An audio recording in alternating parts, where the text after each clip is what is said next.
This movie was brought to you by DwayneWright.com, FileMaker Framework Solutions, virtual one-on-one FileMaker training, consulting, and custom design services.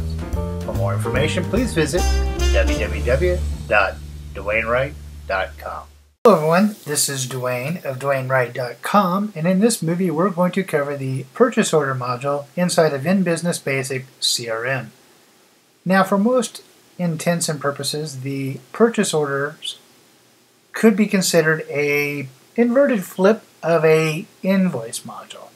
The difference, of course, being that instead of selling goods and services to customers, we are indeed the customer and we are purchasing goods or services from a particular vendor.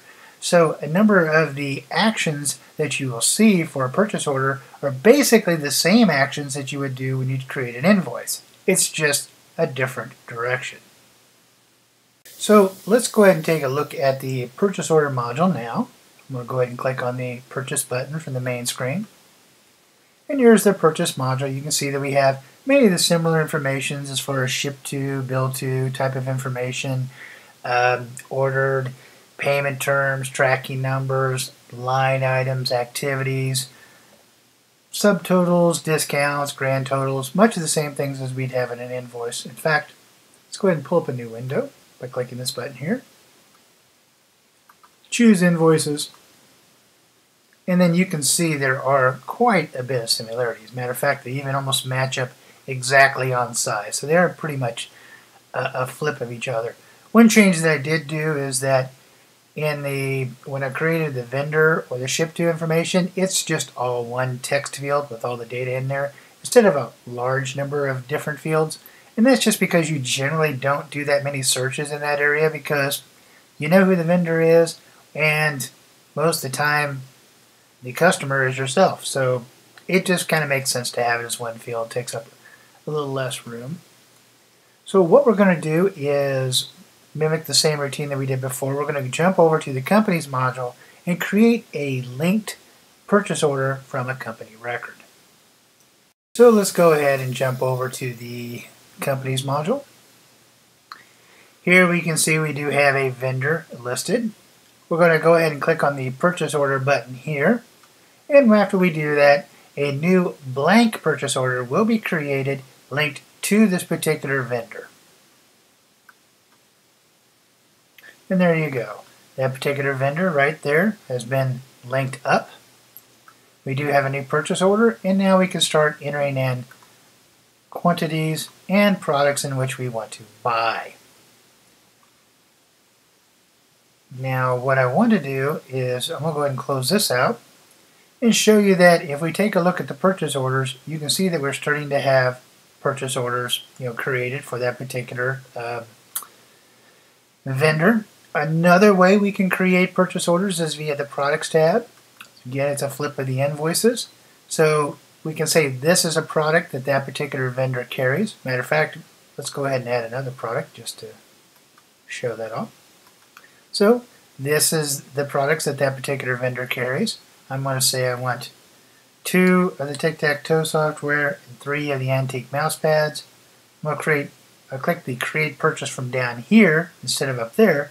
And clicking the one down here is going to take a look at these line items, create a new linked purchase order, and then add these totals of 2 and 3 for these 2 products on a new blank purchase order. And there we go. It's been created and it has brought across. So up to this point we've covered some pretty basic standard purchase order operations. Let's kick it up a little bit and look at something a little more workflow orientated. So I want to start off by going over to the products module. And here we're looking at the products and we're seeing that we have some reorder amounts, we have some low inventory levels, that type of thing. Now the one thing about a purchase order and it being a inverted version of an invoice, invoices when it ships, the line items are actually deducted from inventory. A purchase order, since we are purchasing things, when we receive them, they add to our inventory. So what I want to take a look at is the antique mouse pads and the tic-tac-toe software. So I'm going to just go ahead and omit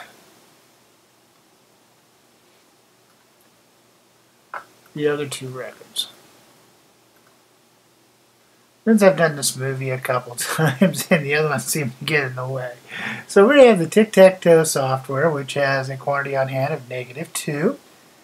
And the antique mouse pads, which has a quantity on hand of -1. And, you know, we have a reorder amount of 11. So reorder amount of 11 and a reorder amount of 2. So we got those two products. Let's go ahead and open up a new window. Let's jump on over to the companies module. And I believe we had a company that we had set up as a vendor. So let's go ahead and go into find mode.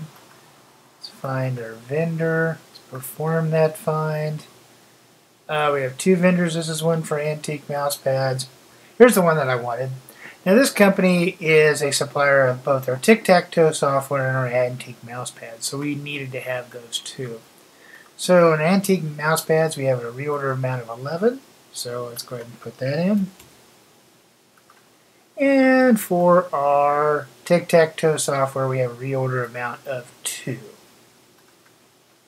So if you remember, when I click on this Create Purchase button, it's going to create a new purchase order linked to this company using these line order that I specified. So there we go.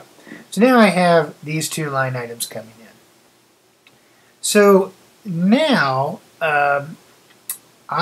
even though I've ordered these, you see my reorder amount still stays the same, but you do see that I do now have an incremental quantity ordered. So I know that I have ordered these products, but there's a balance because I haven't received them.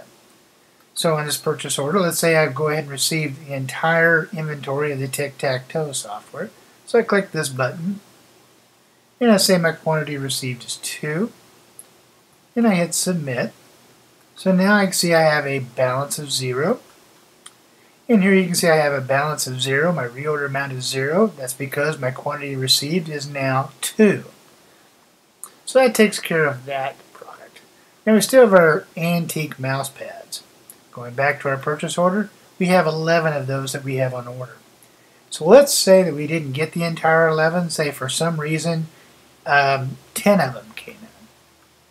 So we're going to put in our quantity received is 10, say, you know, missing 1 from the order.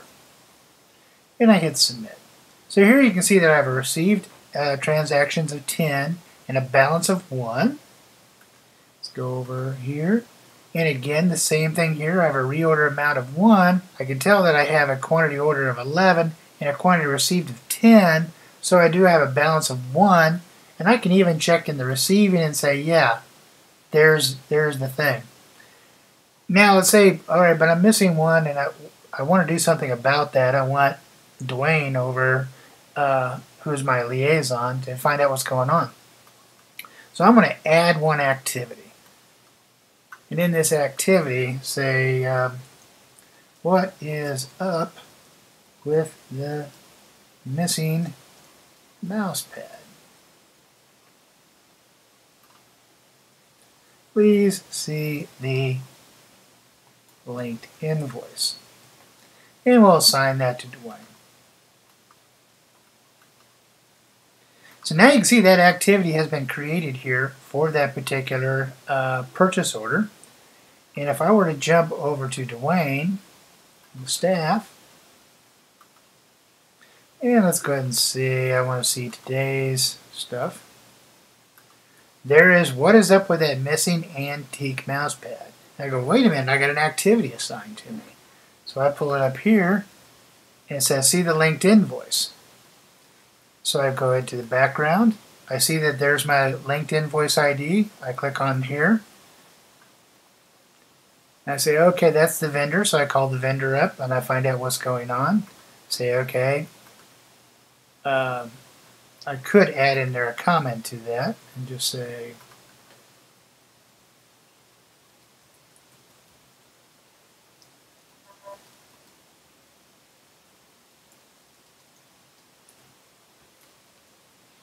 Well, I've added a comment that it is on its way today, and I'm going to go ahead and change the status of this over to closed. So it's closed on the purchase order now. And it's indeed say this is tomorrow, and it did come in. Now I can go in and say, all right, I did get that quantity received of 1. Hit submit. Received and our balance are now in sync. We close the purchase order, and we don't need that activities anymore. Let's close out the staff. And now you can see my balance is 0. And everything is, linked accordingly. So that's one way to do with the workflow. Now, one opportunity that we could have done, let's go ahead and pull up that purchase order again. See how I'm using these linked portals to navigate around all over the place?